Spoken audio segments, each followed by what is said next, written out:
This is Umar for BoxNation. We're at the beautiful Wembley Stadium, the National Stadium, where Daniel last time, who's right behind me, had the night of his life. You could argue the Hrgović win was better, but just because the stage this was on, it was Anthony Joshua, the destruction he put on, and you told me in the lead up to the fight, if he gets his game plan right and does things correctly, that will happen. Yeah, for sure. It happens. It happened. Super proud of him, proud of the team.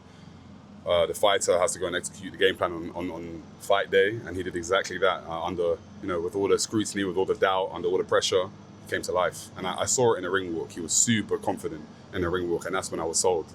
But for me, like anything in life, what's objective to me is just do the right things and you'll win. And that's what I always, people always ask my opinion on things. My opinion is one thing, but do the right things at the right times and you find a way to win. That's what sport's about. If he does the right things there on July 19th, he's in with a different kettle of fish in Oleksandr Usyk, an elite great. If Daniel does things right though, can he do similar to Usyk in what he did with Joshua? I don't think you'll see it as a one-sided display. Purely look at Usyk, he's tried, tested, proven. Look what he did at cruiserweight. Now looking at heavyweight, being AJ twice, Fury twice. I doubted him. I didn't think he'd be able to come up to heavyweight and do that. A lot of people did doubt him actually. So huge credit to the man, his achievements, what he's capable of. Ring general, high IQ, super fit. I think that's the thing that people like. As technical as he is, he seems to just be like a 20-30% fitter than all the other bigger guys that are 6'6", 6'7", 6'8", and heavier, super fit. But Daniel, let me tell you now, I told you this on the last one, I've been in the ring with pretty much everyone, sparring. He can punch like you've never, ever seen or felt. So if he gets his tactics right, people are using like the Chisora blueprint, if he uses a similar approach with more athleticism, more power, more intensity, of course he can be successful, 100%. Okay. Where did it go wrong then for Daniel in Poland?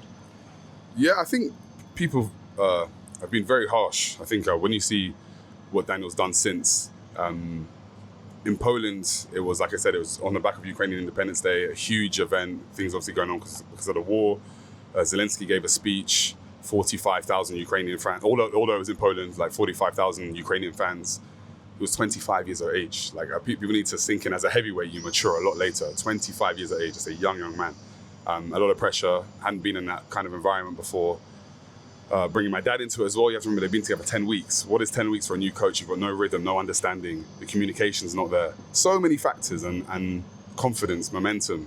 You're now looking at him getting 3 incredible wins, 2 unbeaten fighters, and AJ at Wembley. That's a hell of a run. And obviously the Joseph Parker was to come after that. And I think it's really sad actually, you've seen the public perception on Daniel sort of switch because of the Parker fight, and all of a sudden he's gone from this euphoric high and everyone's sort of giving him his flowers to being like, you duck Joseph Parker and all these things. To me, it's not really nice because I'm part of it. Yeah, I know, boxing, but behind the scenes, like as you are, I'm part of it. I see the ins and outs. I completely understand that now Usyk fighting Dubois and Parker sort of being paused. It's on Parker, objectively as an individual, it's harsh, 100%. But also Daniel is the IBF champion. And it was a voluntary defense. Right? It was a voluntary defense, and unfortunately people get sick. And God's my witness, everyone, there's all these conspiracy theories, and cool, people can have it, but he just felt ill, he wasn't in a position to fight. Too risky to risk a world title. No one cares after if you lose and say, I was sick. No one cares, so that's what's happened, and we're here with a chance to create history, and Joseph Parker will get his chance, I'm sure, post the conclusion of this fight. Well, he has to. He will be the next fight that Usyk or Dubois has. That's what I'm saying. So it's one of those ones where it's harsh, but Parker's also been active. But what about Dubois? He's got 3 incredible wins. He didn't get a chance to defend his title or get paid. Everyone's seeing it just as Joseph's loss. But what about Daniel? He fell sick. It's unfortunate for him as well. So now's his time to bring that camp into this one, all that he's learned in the time being, and see what he can do. So George, there's been many people who've spoke to Oleksandr Usyk about that low blow incident.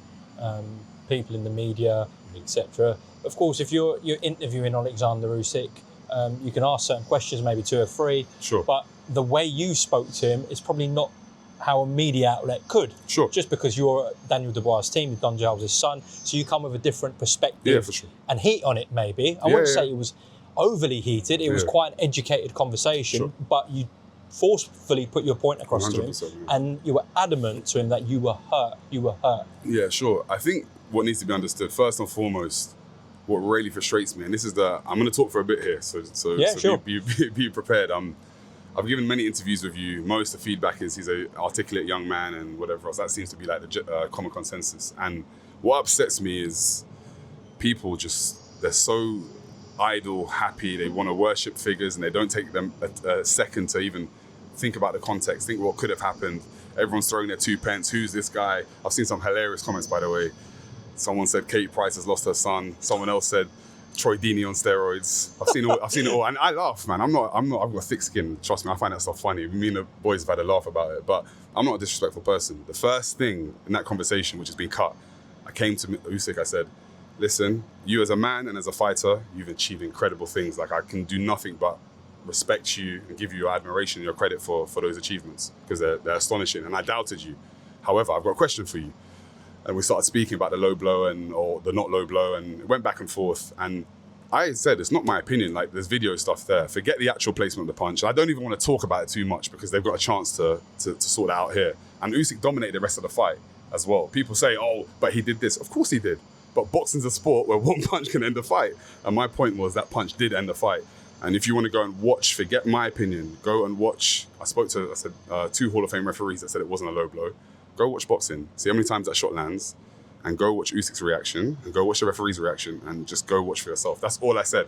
And what I'm trying to get to here is I gave the guys respect, and he came to me and said, street fight, pick your people. So this is don't come at the guy's ass. Do you understand? I'm a man, and people think I'm some scrub off the street. Don't take the boxing thing too seriously. Like, I've boxed my whole life. I've sparred pretty much everyone.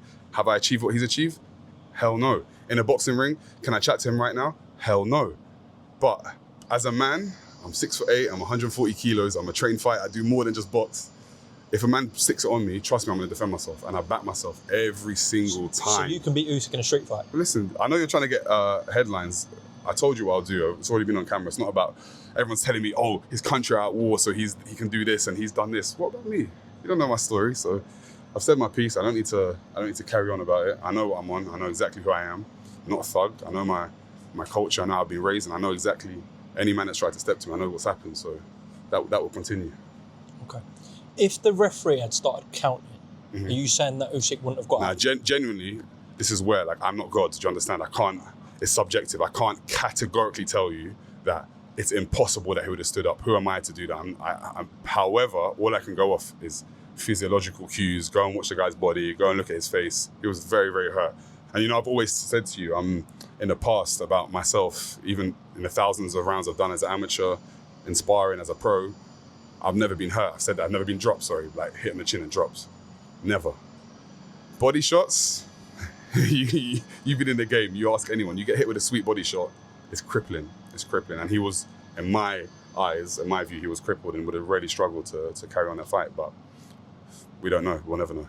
Okay. Yeah. Is there anything you want to, because it's got so much social media traction and numbers, which has been great for the build-up of the fight, for sure. But you were making a serious point there. Before we close off, is there anything you'd like to add about that incident yesterday? I mean, take your time. People online, I've got an issue with society these days and social media, and people jump into conclusions. Understand the context, understand that my dad is a trainer, that I'm directly involved in the team, that this is part of my family legacy, something that goes down in history. So it means a hell of a lot to me on every level, on an achievement level, on a financial level, on every level. It means a hell of a lot. And everyone at home has got partners, wives, husbands, kids.